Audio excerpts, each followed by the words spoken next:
السلام عليكم البنات، نتمنى ان شاء الله يلقاكم الفيديو تاع اليوم في احسن الاحوال. على بالي راني غايبه عليكم وعلى بالي راني ديما يعني مانيش نحط لكم في الفيديوهات، لكن كما يقول لك ظروف الحياه يعني كانت اقوى مني، وان شاء الله هذه الايامات راح نبدا نحط لكم الفيديوهات ونحط لكم روتيناتي اللي راني نقوم بها. كيما لهنا كما راكم تشوفوا راح نحضر معكم الفاصوليا يا البنات. هذا الفاصوليا تجي بنينه، تجي كما نقول لكم متجهي.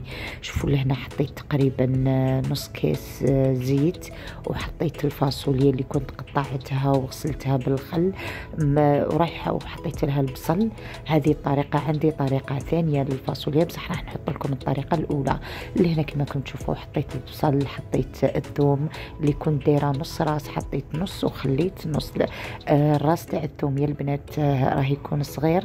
ولهنا جيت نتبلها، حطيت فلفل اسود، راح نحط بهارات مشكله، راح نحط شويه كمون، راح نحط كزبر يابس كيما راكم تشوفوا، بعدين نحط لها البقدونس ونحط لها كذلك الكزبر.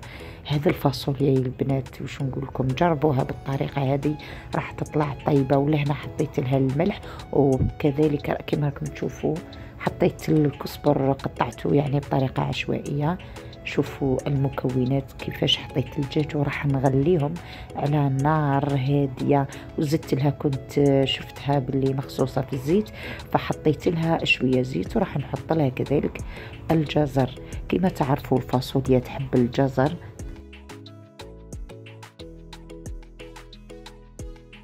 لهنا راني نخلط في المكونات وديتها تتغلى لي على نار هاديه. البنات نقصوا للنار باش تجيكم الماكله بنينه.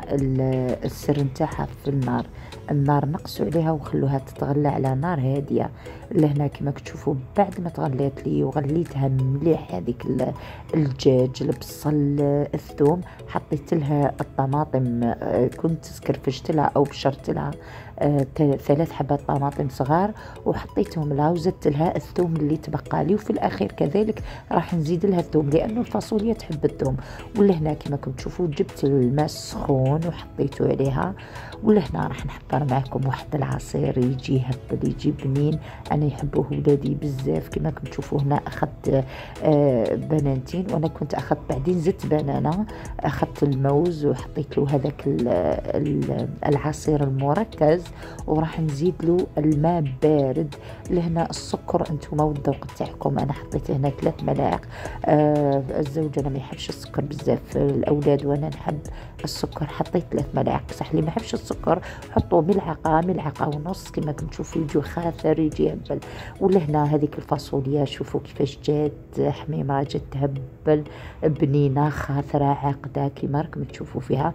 وكنت كذلك هنايا انا قليت البطاطا لانه راح نعمل بها الديكور تاع الفاصوليا كما راكم تشوفوا. لهنا جبت هذيك البطاطا اللي كنت قليتها وراني نحط فيها. تشوفوا الريحه نتاعها جات بتشهي يا البنات.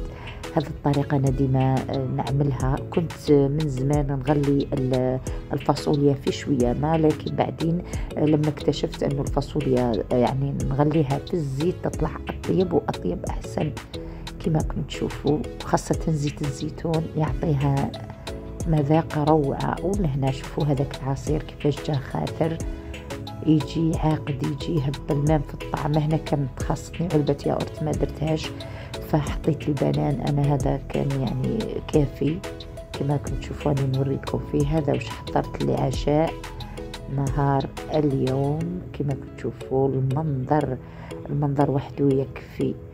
الولاد حبوه بزاف هذا العصير. وبعد ما خلصنا العشاء رحت اخذت الاولاد رحنا للحديقه هذه متواجده في الفيستيفال. كانوا هنايا شوفوا داروا لنا هذا الفرع جديد خاص بالاطفال. لهنا كانوا يعني هنا حطوا لهم الحيوانات المنقرضه مثل الديناصور وهيك شيء. نخليكم تتابعوا الفيديو للاخير.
ولهنا قربنا لنهاية الفيديو البنات، نقول لكم تهلاو في رواحكم وما تنسونيش بلايك واشتراك، وانتظروني ان شاء الله فيديوهات قادمة. مع السلامة.